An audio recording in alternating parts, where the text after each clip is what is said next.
Hello friends! You may remember when I found these two framed prints for $2 each at Hartville Thrift. Well, today I'm going to show you how we turned these prints into Christmas gifts for our two granddaughters. Would you like to see how?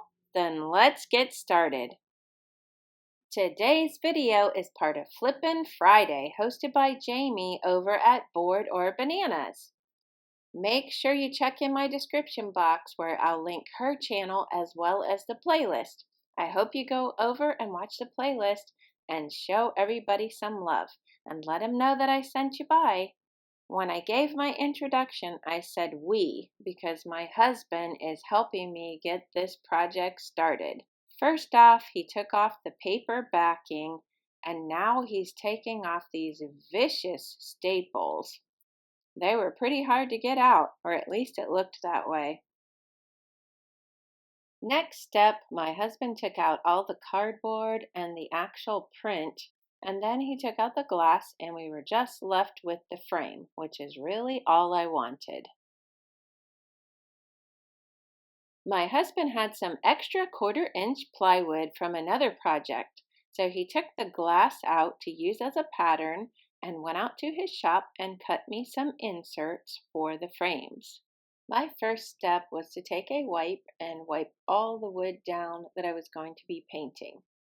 Next, I painted the frames a matte black and the insert a matte white.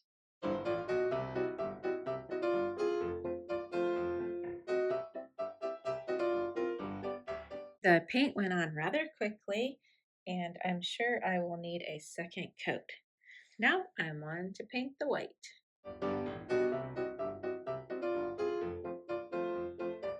Here's after the first coat of white. The paint went on very nicely, and I will be giving another black coat to the frame and another white coat to the background board.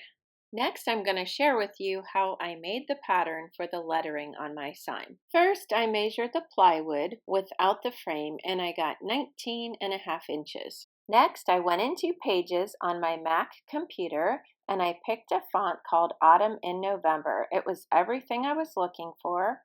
It wasn't too fancy that you couldn't read it, but it was fancy enough that it was cute. And I wanted the letters to hook together, and they did. You want to make sure that you have a ruler at the top of your program.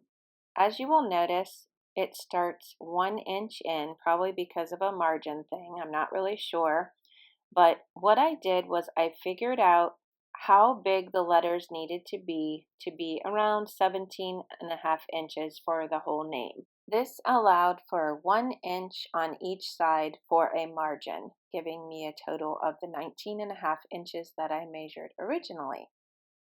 And my granddaughter's name is Annika, so I was able to figure out that my font needed to be 340 by figuring out how much space it would take to take up the whole 17.5 inches. So I just kept making the font bigger until I got my ruler for all of the letters to be 17.5 inches. My lettering took up 3 pages, so I went ahead and printed out the first page so that I could lay it into my frame and just eyeball it up and make sure that I liked the size of the letters, how they were going to fill up the frame from the top to the bottom. It was a go, so then I printed out pages 2 and 3 at that point. So I've printed all 3 pages and now I'm just doing kind of like a rough fit to make sure I like it.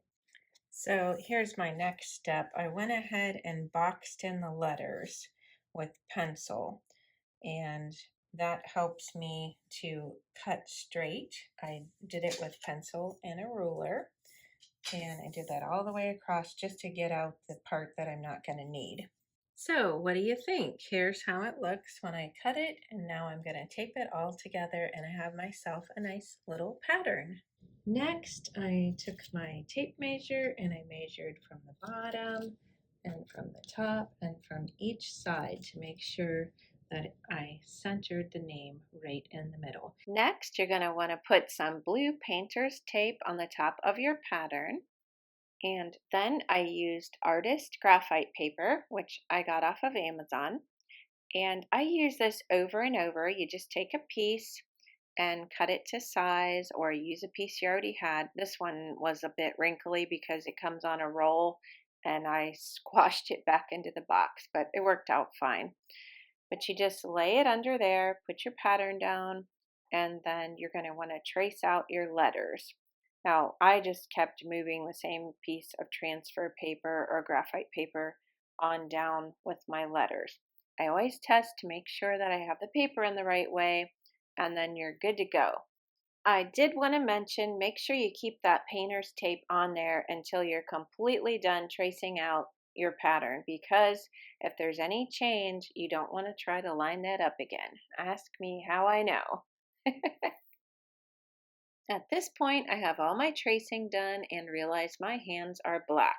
So I do want to give you a tip. Make sure you wash your hands before you go onto your painting or you're going to have a big mess.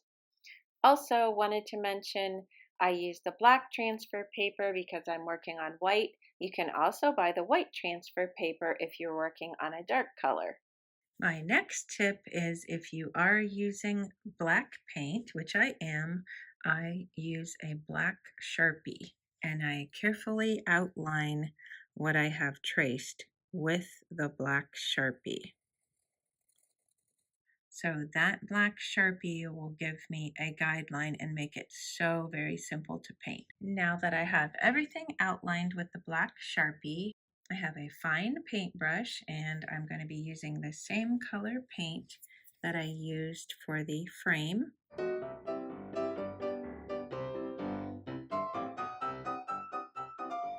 I'm almost done, and after I get everything painted in, then I will allow it to dry, and then I'll go back and fill in if I need to with another coat or just touching up where maybe some white shows through. So it's so much fun to paint and so easy with the outline. It's just an easy way to make a nice sign with lettering without having a Cricut, and very reasonable. So there's how it looks. And like I say, I'll let it dry and then we'll go back and do any touch-ups needed. We interrupt this craft to bring you this lovely tiered tray by one of my subscribers, Joan Creekmore. Thanks for sharing your photo, Joan. I love it. My second granddaughter's name is Amelia, and I was able to very easily make a pattern for her without doing any more math because both of their names are 6 letters. So that made it simple. Here, I'm just going through the same process and taking care of Amelia's sign. Please leave me a comment below and let me know what you think of this project. Is this something that you would try? My husband was very happy that I picked up these framed prints because he said he couldn't have made the frames for that price and it would have taken him a lot of time. So I encourage you to think out of the box and see what you can find at the thrift store to make over and save some money and keep something from going into the landfill. Don't forget to check out the playlist. It's going to be linked in my description box below. And thank you goes to Jaime for hosting this challenge. You got me on the ball to get these projects done before Christmas so I can get them wrapped and sit back and relax. Now I'm at the very last step. I'm ready to glue this frame. I'm ready to glue this board into the frame. So I have my hot glue gun all ready to go. I have this ready to go. I'm going to hold it here because I need to put 8 dots of glue here. I'm not going to overdo it because I don't want it to come out and show. So I'm going to do that real quickly. I'm going to put a dot of glue in each corner, then just go along. Oop, that one was a big one. Hopefully not too big. And then we're just going to pop this in there quickly and evenly put it into place. So here we go. Wish me luck.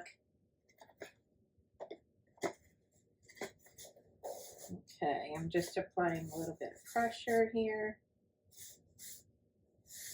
And I made sure to put it in the right way so it wasn't upside down.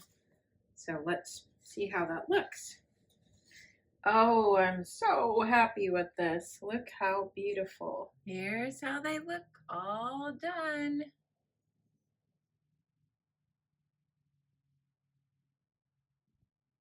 Let me know what you think.